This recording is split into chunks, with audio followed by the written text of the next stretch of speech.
Hello everyone, कैसे हैं आप सब। My name is Rahul Kumar और आप मुझे देख रहे हैं केमिस्ट्री द मैजिक चैनल पर।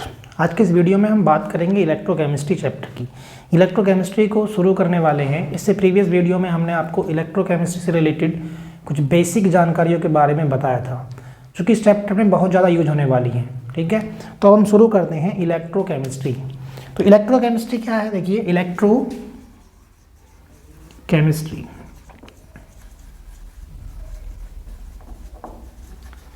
इलेक्ट्रोकेमिस्ट्री, इलेक्ट्रो में क्या है, देखो ये इलेक्ट्रो मीन्स इलेक्ट्रिसिटी, इलेक्ट्रिसिटी और केमिस्ट्री, तो ये है केमिस्ट्री। मतलब अगर मैं सिंपली कहूँ तो क्या है, यहाँ पर इलेक्ट्रिकल एनर्जी और केमिकल एनर्जी के बीच जो रिलेशन है उसके बारे में स्टडी करते हैं हम। अगर मैं इसकी डेफिनेशन देना चाहूँ तो कुछ इस तरह से लिख सकता हूँ, the branch of chemistry that deals with relation between chemical and electrical phenomena and electrical phenomena। Chemistry की ऐसी ब्रांच जो इलेक्ट्रिकल एनर्जी और केमिकल एनर्जी के बीच इंटर कन्वर्जन के बारे में हम पढ़ते हैं, उसी को हम क्या कहते हैं, इलेक्ट्रोकेमिस्ट्री कहते हैं। ठीक है, बहुत सिंपल सी डेफिनेशन है।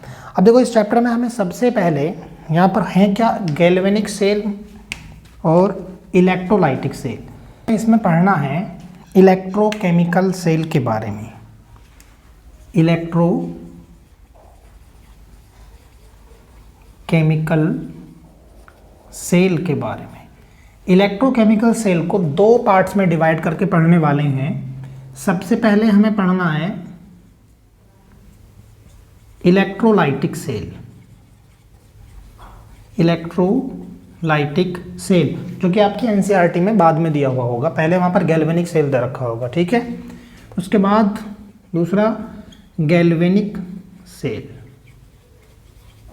गैल्वेनिक सेल के बारे में पढ़ेंगे। ठीक है, देखिए इलेक्ट्रोलाइटिक सेल क्या होता है। इलेक्ट्रोलाइटिक सेल मतलब एक ऐसा सेल होता है जिसमें हम इलेक्ट्रिकल एनर्जी को केमिकल एनर्जी में कन्वर्ट करते हैं, और ये एक नॉन स्पॉन्टेनियस रेडॉक्स रिएक्शन होती है। मतलब कि ये क्या है, खुद से नहीं होती, इसको कराना पड़ता है हमें। ठीक, मतलब हमें यहाँ पर एक सेल लगा दिया जाता है और उसकी कंटेनर में एक केमिकल कोई भी भर दिया जाता है, इलेक्ट्रोलाइट होना चाहिए जो कि, और उससे हम एनोड और कैथोड पर प्रोडक्ट प्राप्त कर सकते हैं। इलेक्ट्रोलाइटिक सेल में होता ही है, अभी मैं बताने वाला हूँ आगे।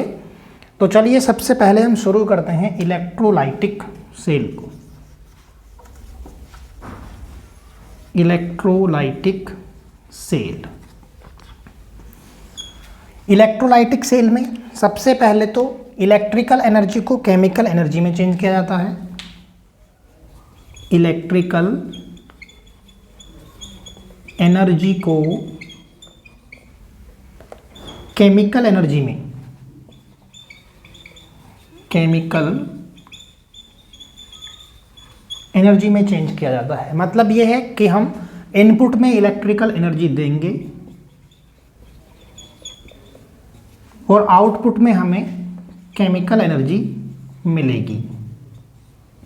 ठीक है, और ये जो रिएक्शन है इलेक्ट्रोलाइटिक सेल पर, वो क्या होती है, नॉन स्पॉन्टेनियस रेडॉक्स रिएक्शन होती है। अब ये नॉन स्पॉन्टेनियस क्या है, रेडॉक्स रिएक्शन तो आप पढ़ चुके हैं प्रीवियस वीडियो में। तो नॉन स्पॉन्टेनियस का मतलब ये होता है कि ये रिएक्शन खुद से नहीं होती, इसको कराना पड़ता है। इसको कराने के लिए एक सेल लगाते हैं, वहाँ से इलेक्ट्रिसिटी कंडक्ट होती है, तब जाकर के वो केमिकल जो इलेक्ट्रोलाइट है वो अपने आयनों में टूटता है। ठीक है, तो ये रिएक्शन जो है वो नॉन स्पॉन्टेनियस रेडॉक्स रिएक्शन होती है। अब देखो यहाँ पर इलेक्ट्रोड्स जो होते हैं, इलेक्ट्रोड्स दो इलेक्ट्रॉन्स, मतलब पॉजिटिव टर्मिनल होगा, एक पॉजिटिव टर्मिनल जो कि क्या होगा, एनोड, और एक नेगेटिव टर्मिनल होगा, नेगेटिव टर्मिनल, जिसे हम कहते हैं कैथोड। किसमें, इलेक्ट्रोलाइटिक सेल में, बस, है ना। और देखो पॉजिटिव टर्मिनल जो कि एनोड होगा, यहाँ पर कौन सा प्रोसेस होगा, ऑलवेज ऑक्सीडेशन। ये बहुत इंपॉर्टेंट बात है और आपको याद रखनी है, पूरे चैप्टर में ये काम आने वाली है। तो यहाँ पर एनोड पर जो होगा वो ऑक्सीडेशन होगा और कैथोड पर होगा reduction, always reduction, always reduction. Always मैं इसलिए कह रहा हूँ कि गैल्वेनिक सेल में भी सेम प्रोसेस होगा, हालांकि वहाँ पर ये टर्मिनल जो हैं वो चेंज हो जाते हैं। जो एनोड है गैल्वेनिक सेल में वो क्या हो जाता है, नेगेटिव, और कैथोड जो है वहाँ पर पॉजिटिव हो जाएगा, ठीक है। लेकिन ये रिडक्शन और ऑक्सीडेशन वैसे ही होते रहेंगे, चाहे वो गैल्वेनिक सेल हो चाहे वो इलेक्ट्रोलाइटिक सेल हो, ठीक है। यहाँ तक की बात सबको समझ में आती है। अब देखिए यहाँ पर अगर ये रिएक्शन, यहाँ पे मैंने आपको लिखवाया कि नॉन स्पॉन्टेनियस रेडॉक्स रिएक्शन होती है, नॉन स्पॉन्टेनियस मतलब कि ये रिएक्शन खुद से नहीं होती। तो इसका मतलब यहाँ पर इस तरफ लिख देता हूँ मैं, एक Gibbs free energy, Gibbs free energy delta G वो क्या होगा, पॉजिटिव होगा। Delta G Gibbs free energy की वैल्यू कैसी होगी, पॉजिटिव, क्योंकि देखो गिब्स फ्री एनर्जी मतलब किसी भी सिस्टम की वो एनर्जी होती है जो उसके जो यूजफुल वर्क हैं जितने भी, उनको करने के लिए रिक्वायर्ड होती है, उसे हम कहते हैं गिब्स एनर्जी। अब जरा सोचिए, अगर यहाँ पर ये स्पॉन्टेनियस रेडॉक्स रिएक्शन हो रही है, मतलब कि इस रिएक्शन को हम करा रहे हैं, एक सेल लगा करके वहाँ से इलेक्ट्रिसिटी कंडक्ट कर रहे हैं, तो इस सिस्टम की जो एनर्जी होगी वो क्या होगी, वो तो ऐसी रह जाएगी ना, बच जाएगी। तो इसका मतलब यहाँ पर जो डेल्टा जी है वो गिब्स फ्री एनर्जी वो पॉजिटिव होगी, क्योंकि वो अपनी एनर्जी को खर्च नहीं कर रही है, वो हम एनर्जी बाहर से दे रहे हैं उसको, तब जा करके रिएक्शन प्रोसीड हो रही है, ठीक है। सबको समझ आती है ये बात। तो यहाँ पर ये डेल्टा जी पॉजिटिव होगा। तो इलेक्ट्रोलाइटिक सेल में दो तीन बातें आपको याद रखनी है। सबसे पहला, इलेक्ट्रिकल एनर्जी को केमिकल एनर्जी में चेंज करते हैं, मतलब कि इनपुट में हम इलेक्ट्रिकल एनर्जी देंगे और आउटपुट में हमें क्या मिलेगा, केमिकल एनर्जी। और ये जो रिएक्शन होती है, मतलब ये जो इलेक्ट्रोलाइटिक सेल में जो रिएक्शन होगी वो नॉन स्पॉन्टेनियस रेडॉक्स रिएक्शन होगी, ठीक है। यहाँ पर जो इलेक्ट्रोड्स होंगे, एनोड और कैथोड, एनोड जो होगा वो पॉजिटिव टर्मिनल होगा और कैथोड जो होगा वो नेगेटिव टर्मिनल होगा, ठीक है, या नेगेटिव इलेक्ट्रोड। और एनोड पर ऑक्सीडेशन होता ही है, चाहे इलेक्ट्रोलाइटिक सेल हो चाहे गैल्वेनिक सेल हो, किसी भी सेल की बात करें हम, तो एनोड पर क्या होता है, ऑक्सीडेशन होता है, और कैथोड पर क्या होता है, रिडक्शन, ठीक है। ये बात सबको समझ में आती है। चलिए सबसे पहले इसका स्क्रीनशॉट ले लीजिए, फिर आगे बढ़ते हैं। और कंटेनर कैसा होना चाहिए, वो नॉन कंडक्टिंग। तो सबसे पहले हमें क्या चाहिए, एक नॉन कंडक्टिंग कंटेनर। तो ऐसा कंटेनर होना चाहिए, किसी भी ऐसे मटेरियल का होना चाहिए जिसमें इलेक्ट्रिसिटी फ्लो ना हो सके, है ना। वरना क्या होगा, अगर हम जैसे इसके पास जाएंगे, जैसे ही हम यहाँ पर क्या है रिएक्शन को कराने की कोशिश करेंगे और अगर बाई चांस ये छू गया हमारे हाथ से या किसी भी तरह से, तो क्या होगा, यहाँ पर जोर का झटका बहुत धीरे से लगने वाला है। तो इसलिए क्या करेंगे, नॉन कंडक्टिंग कंटेनर हमें लेना है। इसके अलावा यहाँ पर हमें एक इलेक्ट्रोलाइटिक सॉल्यूशन चाहिए, इलेक्ट्रोलाइटिक सॉल्यूशन। अब ये क्या है, एक्वस मीडियम भी हो सकता है, कई बार यहाँ पर मोल्टन भी हो सकता है, वो मैं आगे बताऊंगा कि कौन कौन से फैक्टर इसको अफेक्ट करते हैं। इलेक्ट्रोलाइटिक सॉल्यूशन, इलेक्ट्रोलाइटिक सॉल्यूशन में हमें एक इलेक्ट्रोलाइट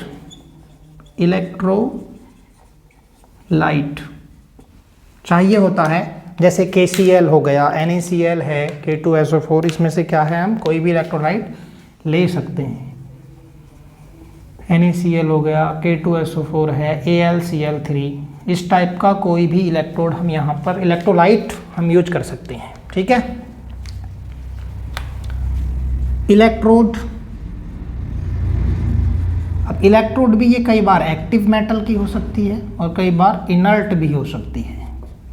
एक्टिव मेटल की होगी तो इलेक्ट्रोड भी रिएक्शन में पार्टिसिपेट करेगी, और अगर इनर्ट मेटल है तो वो रिएक्शन में पार्टिसिपेट नहीं करेगा। ठीक है, तो ये हमें चाहिए होते हैं। तो चलिए देखते हैं कैसे इसको बनाते हैं। एक कंटेनर होता है हमारे पास जो कि क्या है, नॉन कंडक्टिंग मटेरियल से बना होता है। इसमें हम 2 इलेक्ट्रोड्स को इस तरह से लगा देते हैं। ये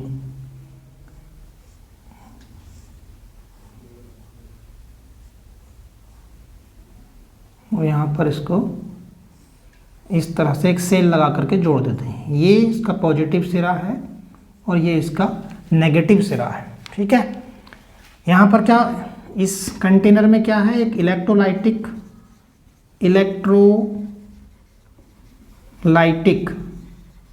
सॉल्यूशन भरा हुआ है। वो Ca टाइप का है, तो कि यहाँ पर C पॉजिटिव और A नेगेटिव टाइप के आयंस इस सॉल्यूशन में हैं। और ये जो हमने इलेक्ट्रोड लगाई हैं ये इनर्ट इलेक्ट्रोड है। प्लेटिनम का हमने यहाँ पर यूज किया हुआ है। ठीक है, प्लेटिनम क्या है, एक इनर्ट मेटल है। तो अब देखिए यहाँ पर होगा क्या, अगर ये पॉजिटिव सिरा है तो ये क्या होगा, ये पूरा पॉजिटिव चार्ज्ड होगी ये इलेक्ट्रोड, और ये इसका नेगेटिव सिरा है तो यहाँ पर ये नेगेटिव चार्ज्ड होगी। ठीक है, ये तो बात सबको समझ आती है। अब देखिए यहाँ पर इस सॉल्यूशन में कैटायन और एनायन, C4 कैटायन और A4 एनायन है ना। मैं आपको बता दूं यहाँ पर कि C क्या है, कैटायन, और A एनायन। इस टाइप का कोई भी इलेक्ट्रोलाइट हमारे पास हो सकता है ना। इलेक्ट्रोलाइट्स क्या होते हैं, देखो इलेक्ट्रोलाइट्स जो हैं वो यहाँ पर इलेक्ट्रोवैलेंट और आयोनिक बॉन्ड होते हैं इनके बीच। इलेक्ट्रोवैलेंट, स्ट्रॉन्ग इलेक्ट्रोवैलेंट बॉन्ड और आयनिक बॉन्ड होते हैं। और ये जो है वो इलेक्ट्रॉन्स के कंप्लीटली ट्रांसफर से है ना, कंप्लीटली ट्रांसफर से बनते हैं। कंप्लीटली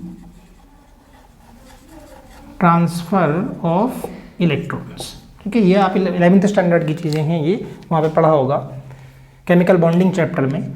तो अब देखिए जैसे ही यहाँ पर हमने क्या किया, एक सेल लगाया, तो इस सॉल्यूशन में जो C पॉजिटिव आयन है, अब देखिए जो पॉजिटिव टर्मिनल है वो क्या बताया था हमने कि वो एनोड होता है, और जो नेगेटिव टर्मिनल है वो क्या है, कैथोड।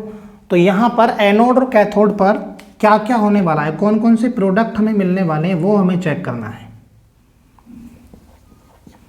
कैथोड और एनोड पर सबसे पहले कोशिश करेंगे कि एनोड पर लिखें हम, है ना, एनोड पर चेक करें। अभी हम देखेंगे कि भी एनोड क्यों है ये और कैथोड क्यों है, क्योंकि ऑक्सीडेशन जो है वो एनोड पर ही होगा। तो देखिए यहाँ पर जो ये पॉजिटिव चार्ज है इसके पास क्या है, इलेक्ट्रॉन की डेफिशिएंसी है। इलेक्ट्रॉन की डेफिशिएंसी है तो मतलब ये किस तरफ जाएगा, ये किस तरफ जाएगा, जहाँ पर इसको इलेक्ट्रॉन मिलेंगे, इलेक्ट्रॉन को गेन करने की कोशिश करेगा। मतलब कि ये क्या होगा, रिड्यूज होगा। और यहाँ पर जो A1 नेगेटिव आयन है इसके पास नेगेटिव चार्ज है, मतलब कि इलेक्ट्रॉन एक्सिस में है, और इलेक्ट्रॉन एक्सिस में है तो ये उन इलेक्ट्रॉनों को क्या करना चाहेगा, लूज करना चाहेगा। क्योंकि आयंस जो हैं वो डिस्चार्ज होने की कोशिश करते हैं, डिस्चार्ज होना चाहते हैं। वो डिस्चार्ज कहाँ पर जा करके होंगे, इलेक्ट्रॉन को या तो गेन करके होंगे या फिर इलेक्ट्रॉन को लूज करके होंगे। तो यहाँ पर जो ये A नेगेटिव है इसके पास क्या, इलेक्ट्रॉन एक्सिस में है, मतलब इसको अपने इलेक्ट्रॉन को लूज करना है, डोनेट करना है। तो यहाँ से ये इस तरफ मूव करेगा। यहाँ पर क्या है, इलेक्ट्रॉन की डेफिशिएंसी, मतलब कि पॉजिटिव चार्ज है तो इलेक्ट्रॉन की डेफिशिएंसी होगी। तो ये यहाँ से जा करके अपने इलेक्ट्रॉन को इस इलेक्ट्रोड पर छोड़ देता है। ठीक, सबको समझ आती है बात। तो अब देखिए यहाँ पर A1 negative, A plus electrons, कौन सा प्रोसेस होगा ये, प्रीवियस वीडियो में हमने बताया था कि जो कोई भी मेटल, कोई भी एलिमेंट अगर इलेक्ट्रॉन को लूज करता है तो उसको क्या कहते हैं, ऑक्सीडेशन। तो यहाँ पर क्या हुआ, ऑक्सीडेशन ना, इसको हम हाफ ऑक्सीडेशन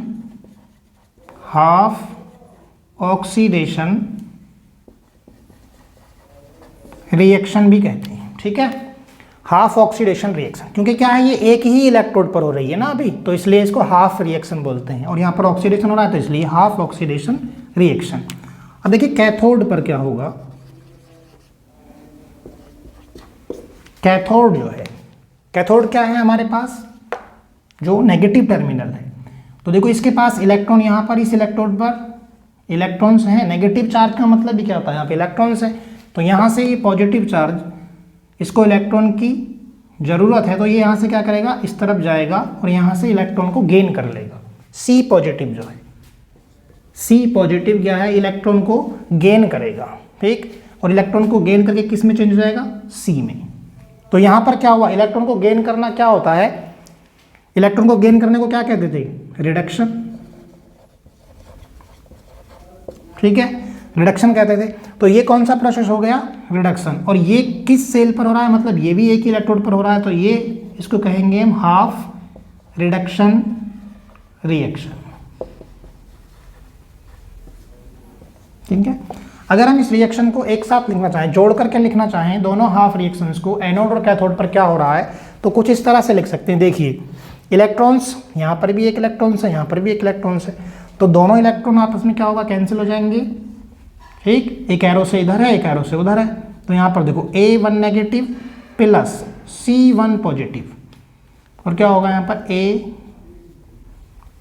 AC, ठीक है। अब इसको, अब कैटायन को हम पहले लिखते हैं आयुपैक के रूल के अकॉर्डिंग, तो ये Ca, इसको हम इस तरह C positive plus A negative, इसको हम इस तरह से भी लिख सकते हैं। तो मतलब हमें ये पता चल गया कि कैथोड पर कौन सा प्रोडक्ट मिलने वाला है हमें, और एनोड पर कौन सा प्रोडक्ट मिलने वाला है। कैथोड पर हमें क्या मिलेगा, C, और एनोड पर हमें क्या मिला, E। इस तरह से कोई भी इलेक्ट्रोलाइट ले हम यहाँ पर, और उसके वो डिपेंड करता है कि मीडियम क्या है, एक्वस है कि वो उसकी कॉन्सेंट्रेशन क्या है, और उसमें जो इलेक्ट्रोड हम यूज कर रहे हैं वो किस टाइप के मेटल का है, इनर्ट है कि एक्टिव मेटल्स है, ठीक है। अब देखते हैं वो फैक्टर कौन कौन से हैं जो ये डिसाइड करते हैं कि कैथोड और एनोड प्रोडक्ट क्या क्या होने वाला है हमारे पास, ठीक है। तो देखिए सबसे पहला जो फैक्टर है, सबसे पहले nature of electrolyte, nature of electrolyte, electrolyte का नेचर ये डिसाइड करता है कि हमें कैथोड पर क्या मिलने वाला है, एनोड पर क्या मिलने वाला है ना। फॉर एग्जांपल देखिए यहाँ पर अगर हम KCl ले लें, AlCl3 ले लें, NaCl ले लें, है ना, तो ये डिपेंड करेगा कि वो किस टाइप का इलेक्ट्रोलाइट हम यूज कर रहे हैं, और उसी टाइप का हमें प्रोडक्ट कैथोड और एनोड पर मिलने वाला है, ठीक। सेकंड है इसमें nature of electrode, nature of electrode, nature of electrode मतलब कि यहाँ पर जो हम इलेक्ट्रोड यूज करेंगे वो या तो क्या होगा, इनर्ट होगा, अभी मैंने बताया आपको इनर्ट होगा, या फिर एक्टिव मेटल होगी, या तो इनर्ट मेटल होगी या फिर एक्टिव मेटल होगी। इनर्ट मेटल है तो वो रिएक्शन में पार्टिसिपेट नहीं करेगा, है ना, not participated in the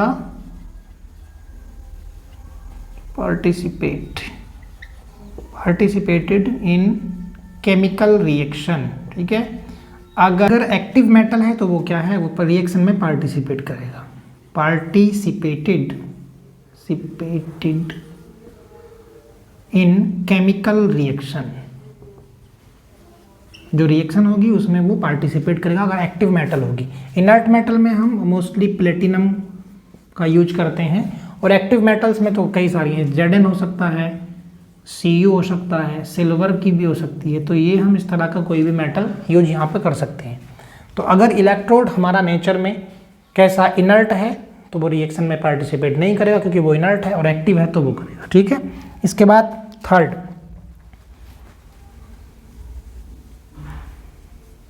concentration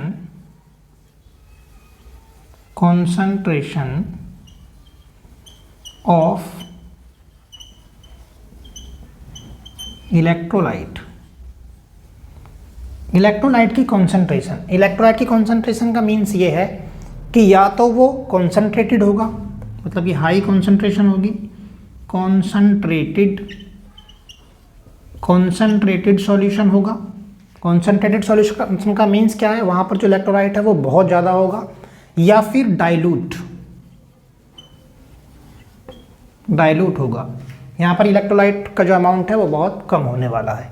तो ये भी डिपेंड करेगा, ये NaCl के केस में ये बहुत इंपॉर्टेंट है, आगे पढ़ेंगे हम कि ये क्या होता है। इसके अलावा एक और फैक्टर यहाँ पर हो सकता है,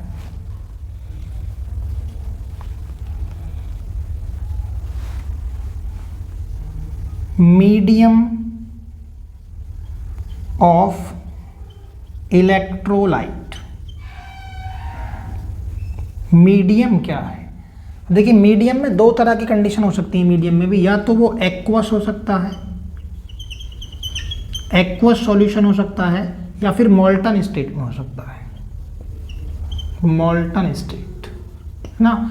एक्वस मतलब कि इलेक्ट्रोलाइट को हमने क्या कर रखा होगा, पानी में डिसॉल्व किया होगा, या मॉल्टन मतलब कि उसको हमने हीट दे करके, टेम्परेचर दे करके उसको मेल्ट किया होगा, तो वो मॉल्टन स्टेट होती है।